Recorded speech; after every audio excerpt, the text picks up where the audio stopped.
여러분 안녕하십니까? 계속해서 대구 경북 소식입니다. 전국에서 중학교 전면 무상급식을 하지 않는 곳, 대구와 경북 두 곳뿐입니다. 많이 늦었습니다만 경북은 내년에 전면 도입하기로 했습니다. 대구는 예산이 모자란다는 이유로 단계적 도입을 약속하고 있습니다. 이상원 기자가 보도합니다.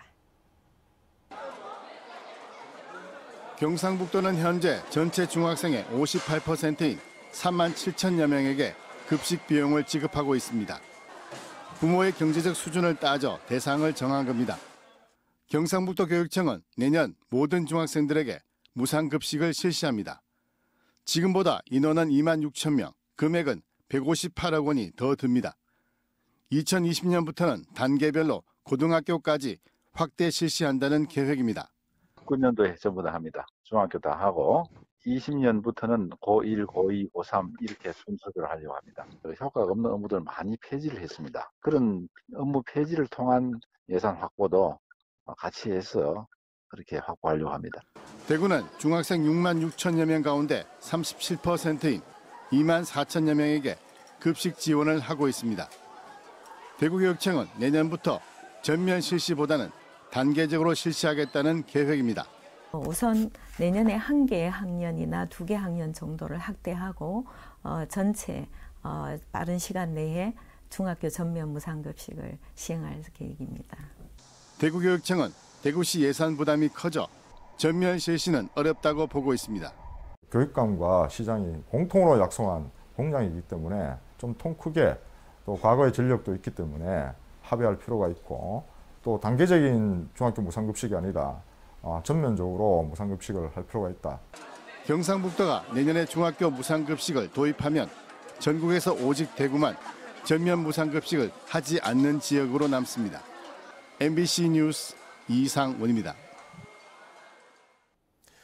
대구의 무상급식이 이렇게 전국 꼴찌 수준인데 학교 급식실 근무 여건도 형편없기는 마찬가지입니다. 경비를 아끼기 위해 사람을 줄였더니 안전사고가 잇따르면서 급식실은 전쟁터나 다름없습니다. 윤영균 기자가 취재했습니다.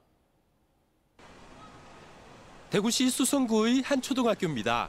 학교에서 밥을 먹는 사람, 식사 인원이 1,700명이 넘지만 조리원은 11명, 그나마 1명은 2개월짜리 파견직입니다.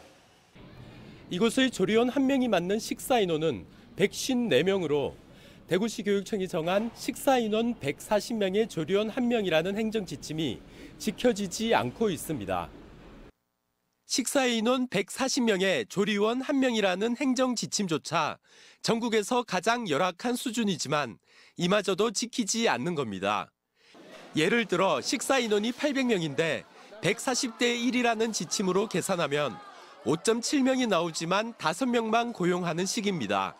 그들이 먹어야 할 모든 음식들을 각각 포장해야 되고 거기에 따르는 식기라든지 모든 것들을 다 포장해서 올라가야 되는데 거기에서 0.7명이란 것은 보통 사람들이 쉽게 생각할 수 있는 그런 노동 강도의 일들이 아닙니다. 0.7명이란 것은 한 사람의 일과 같습니다.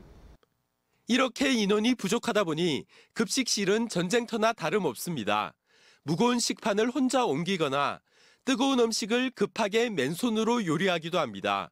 안전장치 없이 청소하다가 다치는 일도 잦습니다. 학교 비정규직 노동조합이 학교급식 노동자들을 대상으로 조사했더니 지난해 10명 중 7명이 허리와 어깨, 손목 등의 근골격계 질환으로 병원이나 약국을 찾았고 노동자들이 병원을 찾은 날짜는 연간 30일을 넘었습니다. 식사 시간이 없는 곳이 62%였고 그나마 식사할 시간을 주더라도 평균 21분에 불과했습니다. 비정규직을 정규직화 시켜주는 형태로 지금 정책이 지금 추진되고 있지 않습니까? 학교에서는 작년에는 파트 제어도 써갖고 업무 보조시키다가 이제 올해는 없다 보니까 조금 학교 급식실 인력 확충과 함께 산업안전보건법에 따른 정기적이고 철저한 조사가 필요하다는 목소리가 높아지고 있습니다. MBC 뉴스 윤영균입니다.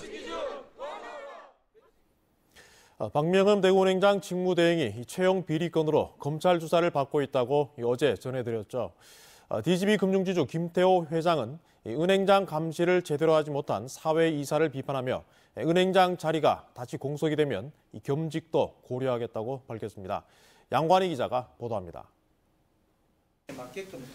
김태호 회장은 오늘 기자들과 가진 간담회에서 은행 사회이사들을 에둘러 비판했습니다.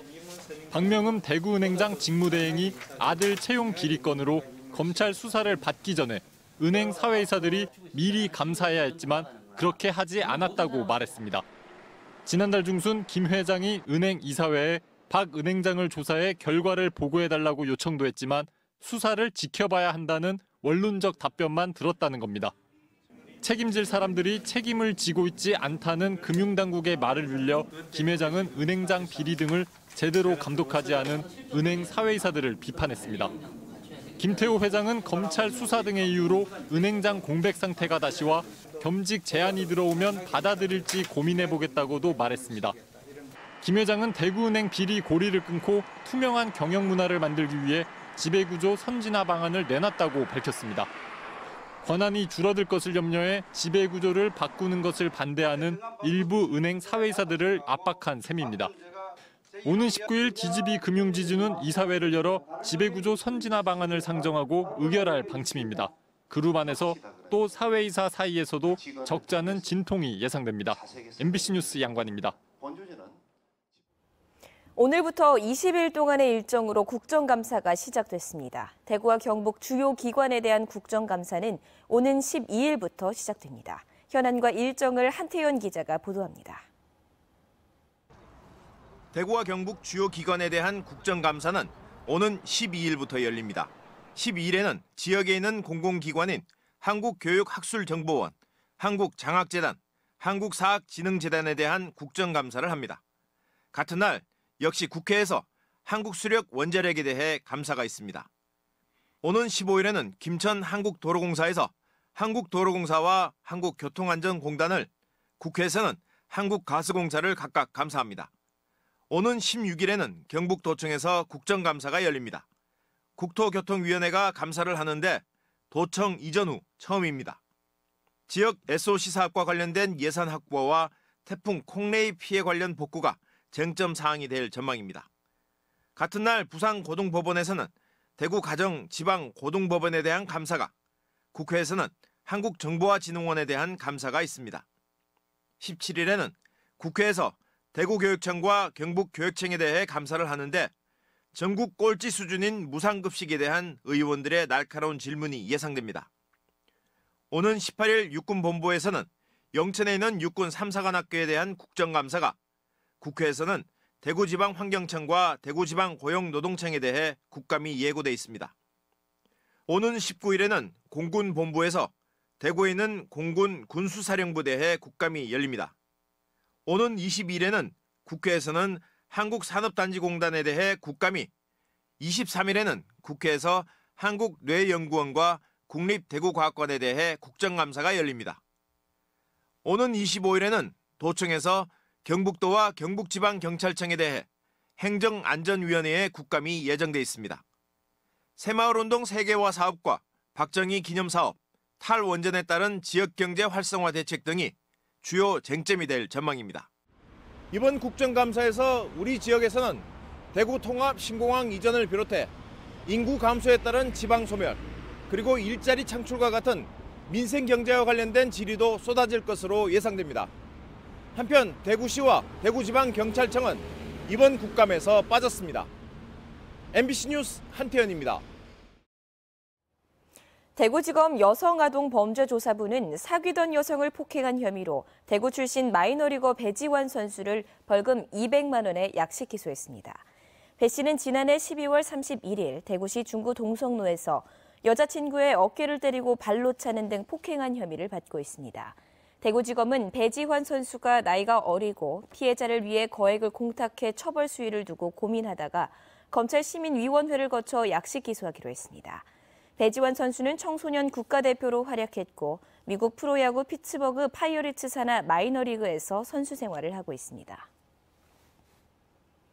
주택을 보유한 19살 미만 미성년자가 경북에서만 1,800명에 이르는 것으로 나타났습니다.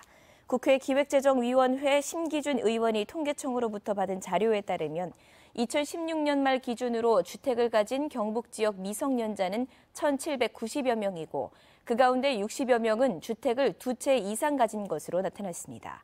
시도별 미성년자 주택 보유수는 경기도가 5천여 건으로 가장 많았고 서울, 경남에 이어 경북이 네 번째였습니다. 주택을 세 채 이상 가진 사람 수의 증가폭이 대구가 전국에서 두 번째로 높았습니다. 국회 국토교통위원회 소속 이규희 의원이 통계청과 국토교통부 자료를 조사한 결과 2012년부터 2016년까지 4년 동안 대구에서 3주택 이상 소유자 증가율은 60.5%로 광주 다음으로 높았습니다. 대구에선 3주택 이상 소유자가 2012년 만여 명이었다가 2016년 17,000여 명을 기록해 4년 새 6천 명 넘게 늘었습니다. 같은 기간 서울에서 3주택 이상 소유한 사람은 44% 늘었습니다. 이 의원은 부자 동네 사람들이 주택을 무차별적으로 매입하고 있다며 3주택 이상 소유자에 대한 특별 대책이 필요하다고 주장했습니다. 대구 지역 근로소득자의 연평균 급여 소득이 전국 최하위인 것으로 나타났습니다. 국회 기획재정위원회 추경호 의원이 국세청 자료를 분석한 결과 2016년 대구 지역 근로소득자 1인당 연평균 급여는 2,984만 원이었습니다. 이 급여는 전국 근로소득자 연평균 급여 3,383만 원의 88% 수준으로 전국 17개 시도 가운데 제주도를 빼면 가장 낮은 수준입니다. 대구 지역 근로자 1인당 평균 근로소득세 납부액도 224만 원으로 전국 평균의 72.5%에 그쳐 17개 시도 가운데 네 번째로 적었습니다. 경상북도는 국비 1,000억 원을 확보해 내년도 상수도 확충 사업했습니다. 이는 올해보다 28% 늘어난 것으로 농어촌 생활용수 개발 사업에 631억 원, 오래된 상수도 정비 사업에 294억 원, 소규모 수도시설 개량 사업에 56억 원과 도서지역 식수원 개발 사업에 30억 원을 투입합니다. 내년도 상수도 확충 사업 국비가 크게 는 것은 정부가 지역 밀착형 생활 SOC 사업 투자를 확대하고 있기 때문으로 풀이됩니다. 오늘 오전 3시 55분쯤 안동시 기란면 구수리 한옥주택에서 불이 나 아들 54살 남모 씨와 84살인 남 씨의 아버지가 함께 숨졌습니다. 불은 소방차 12대가 출동해 진화에 나섰지만 50제곱미터 규모의 집을 모두 태운 뒤 1시간 10여 분 만에 진화됐습니다. 경찰은 먼저 빠져나온 아들이 지병으로 거동이 불편한 아버지를 구하기 위해 다시 집으로 뛰어들었다는 남 씨 어머니의 진술에 따라 아들이 아버지를 구하기 위해 불구덩이 속으로 뛰어들었다가 부자가 함께 변을 당한 것으로 보고 정확한 화인을 조사하고 있습니다.